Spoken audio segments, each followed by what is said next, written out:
Everybody, we're at Taco Bell. Today is Saturday, March 12th.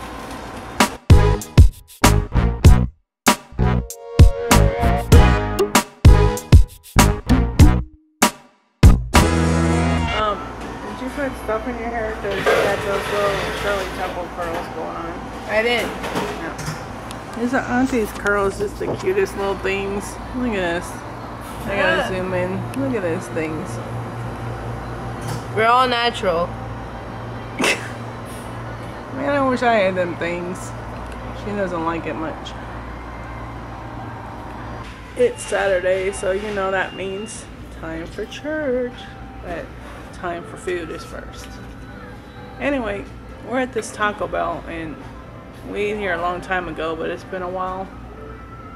And I didn't realize it was a franchise until I looked at the price menu. Have you all noticed, I don't know how it works in other places, but you know, we have the company run Taco Bells and the franchise Taco Bells, and the only way to tell the difference is to look at the price. I only got a number 4, which is a Mexican pizza meal, and it's like $7.19. $7.39. $7.39. You go to the regular Taco Bell that's not franchise and it's $5.99 for the same exact thing.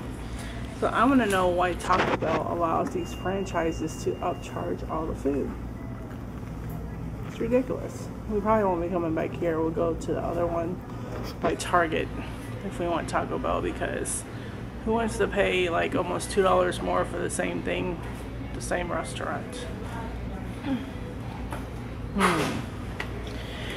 Anyway, so the good news today is that my son went to the recruiting office and he was able to do his pull-ups, which means that he has to go once more to MEPS, which is the military processing station. It's in Tampa, and he has to do them there.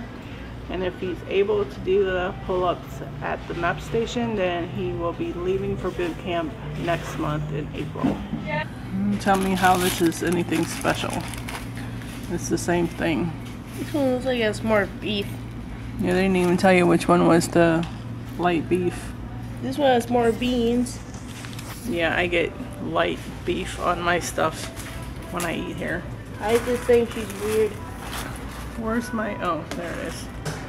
A cheese roll up with pizza sauce, because it tastes like a cheese pizza. It's got like more beans than meat, but there's still meat. Well, there's supposed to be a little bit of meat, just not extra. The meat's right here. And look at the rest, it's beans. So they just globbed it on one side. Oh, that's lovely. You pay extra for food and they do it sloppy. You got tacos. Yep. So yeah, as you can see, possibly it's a very beautiful day. It's very, very hot outside, like upper 80s hot. This is that I prefer soft tacos. And what happens if they're franchised? They charge the freaking soft tacos, which they shouldn't. 10 cents for soft tacos. I'm pretty sure there's some of you, like in the audience, that prefer soft tacos. In the audience. We're in a theater now. In the audience. If you're watching the YouTube video, it makes it an audience. The viewers. You just gotta watch me eat a taco. No, I want you to tell me if it's worth $2 more for that taco. No, it's not. Because it should be better if you have to pay extra for it. Is it better than the other Taco Bell that's $5.99 for the meal? Just tastes like Taco Bell.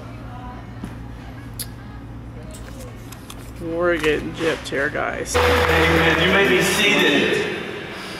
If you can't remember that, then you have no hope. You don't remember an empty tomb.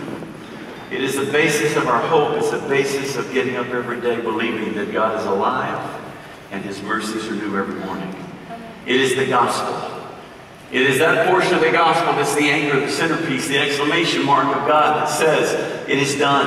I've accomplished your salvation. Now repent, believe, and be baptized. Thank you. Have a seat. I made a few notes of things I've heard you say in the last several weeks, and so I want to start with that. 18 months ago, this is way too short. What happened? There we go. I couldn't get up if I sat down. 18 months ago, something happened in your marriage, and it really did have a devastating effect on you. And because of that, then you were not up here. And I want to quote what you said, Tim. I think it was Tim. It might have been you, Laura Jean. The stage is no longer a place to hide. We're not hiding up here anymore. And another quote, authentic is spoken here. That's what your motto for your home is. So it'd be a good place to do it right here, to be authentic. Laura Jean, will you tell us and tell the church kind of what happened 18 months ago? My story is broken.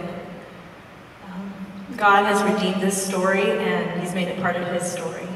And because of that, grace has changed me. In the first couple of years of our marriage, about 2 years in, Tim went on a military deployment. And during that time, I violated our vows. He came back, and I told him, and he was crushed and brokenhearted, and I was remorseful. But I was also ashamed, and I didn't want to tell anyone. I didn't want counseling. We didn't tell our parents or even our closest friends what had happened. Healing never had a chance to take place, and the lack of connection that we already had became even more disconnected. And then that led to a cycle of just wrong attachments and cross boundaries. And about 17 months ago, Tim discovered that I had been unfaithful to him once again. But this time it was different. He was done with me. He didn't want to be married to me anymore. He never wanted to see me on the stage again. That in itself broke my heart, but then we told our boys on the day of discovery, and I saw the brokenness in them. I saw their broken hearts just laid before me, and because of that, I looked at Tim through the anger. I could see his broken heart that I had caused and the damage that I had done. So I realized that I needed to change. I needed to take the steps to change, and I needed to realign my life and my heart with God. And I didn't know if there was hope, but I became very intentional about loving my family like I never loved them before. I was ready, and so we started on a journey with a counselor. We sought help from our pastors, and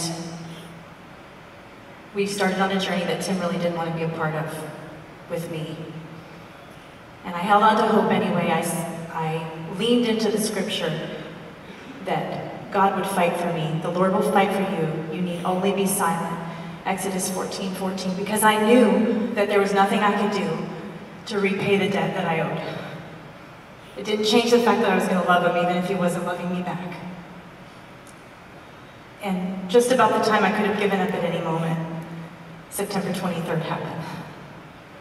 And so, Tim, that date lives in your heart and mind and will live probably until the day you die. So tell us about your journey and what happened on that day. Well, Pastor Lori already touched on it when we found out. When I found out 2 years into our marriage, I was broken. And because of that kind of history and not getting any help, I really lived our entire marriage in anger and resentment. That hurt her, that hurt my boys. And then 17 months ago when I found out that it had happened again, I was done. I was ready to, I asked her to pack her bags and go. But because we have boys, I decided to stay. I did go to counseling. We went together, but really I was there for my own personal healing. Along that journey, God sent very good friends into our lives that loved us unconditionally, they accepted us, and they gave me a really good picture of what a true friend should be. Ironically, I also had friends come into my life that said, our marriage is a wreck, what do we do? And I didn't feel like I had anything to offer, except I could love them and I could accept them. And then on September 23rd, I don't know why it was that day, but on September 23rd, all of a sudden I realized that I had never loved Lori that way. I had never just accepted her, the good and the bad, just as she was. So that was a huge revelation to me. Along with that came other revelations, and that was that there was nothing she could do to undo the damage she had done. There was nothing she could do to earn that trust back. And when I realized there was nothing that she could do, it was weird. I could just let it go. Because I didn't have to control it. I didn't have to manipulate her anymore or try. I could just let it go. And then along with that, I realized that the status of my marriage doesn't have to define me. God made me who I am. Lori doesn't complete me. Only God can do that. And with God's Spirit in my life, I knew that I was going to be okay no matter what. And so I went home. We sat in the same chairs where we had so many arguments. And I said, you're free. You're free to be whoever you want to be. You're free to do whatever you want to do.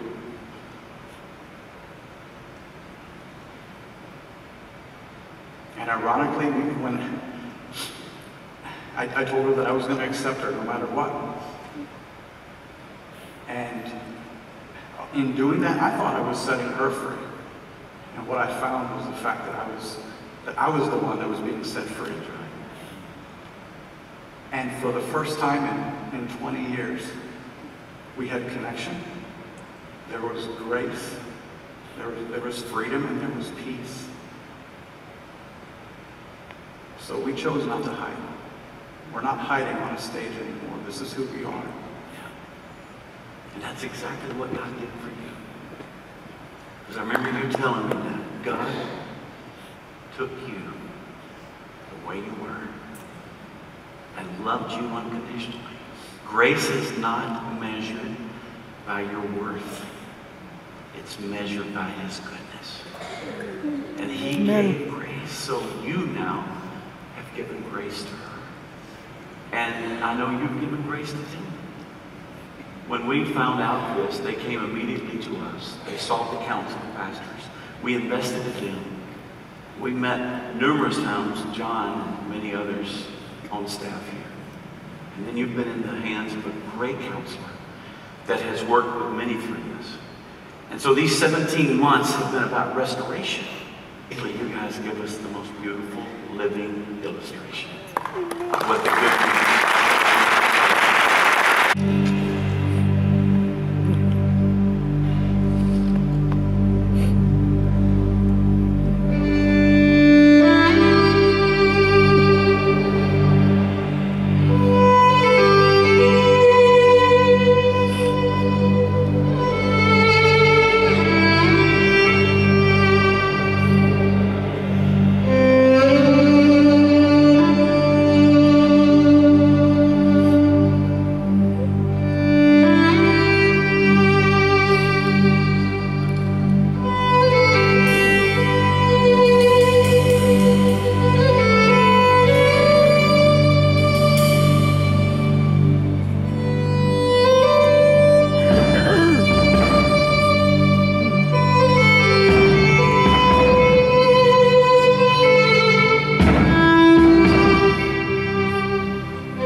Chicago style pizza. Somebody on Facebook told me about this place, and it's Destiny's Big City Pizza. They have New York and Chicago style. You know we don't like New York style, so we're gonna give this a shot. It's not St. Louis style, but it might be good. So we'll see how it goes. We having problems. They didn't cut this all the way. And this is a medium pizza, guys.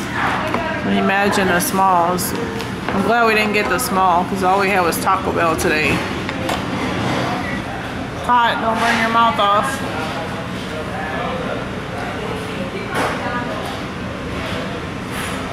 Alright, drum roll. Boom, boom, boom, boom, boom. Oh, that don't sound like drums.